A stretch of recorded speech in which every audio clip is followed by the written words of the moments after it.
ابی بن کعب رضی اللہ تعالیٰ عنہ سے ایک روایت ہے، کہتے ہیں کہ تعلموا العربیہ کما تعلمون حفظ القرآن. اس میں دیکھیں وہ پہلو نمایاں ہوتا جا رہا ہے آثار میں، صحیح. کہ جیسے قرآن کے متن کو یاد کرنا یہ اہم ہے، اور اس کا متن یاد کرنا ہے، عربی بھی سیکھو. بالکل ٹھیک، بالکل صحیح. کیونکہ قرآن کے متن کو تم نے یاد کیا، لیکن پڑھتے ہوئے صرف حافظے سے تم اس کو یقینی نہیں بنا سکتے کہ کہیں متن غلط نہ پڑھ. تو ساتھ اتنی عربی بھی سیکھو کہ تمہیں کوئی بڑی غلطی ایسی جس سے معنی مفہوم بالکل تبدیل ہو جائے. بدل جائے.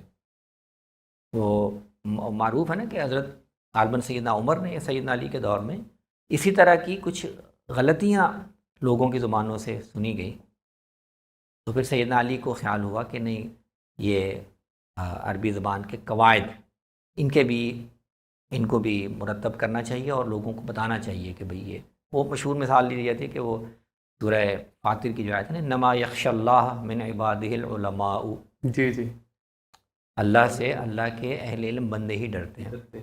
تو وہ کوئی اجمی تھا یا عربی تھا، وہ یوں پڑھ رہا تھا انما یخشی اللہ من عبادہ العلماء، نعوذ باللہ. کہ اللہ تعالیٰ وہ بالکل مفہوم الٹ ہو، بالکل الٹ ہو گیا. تو اس طرح کی غلطیوں کے پیش نظر یہ تاکید بھی کرنی پڑی، اور اسی سے پھر عربی زبان کے قواعد مرتب کرنے کے علم کی بھی بنیاد پڑی. بالکل ٹھیک، ضرورت پڑی.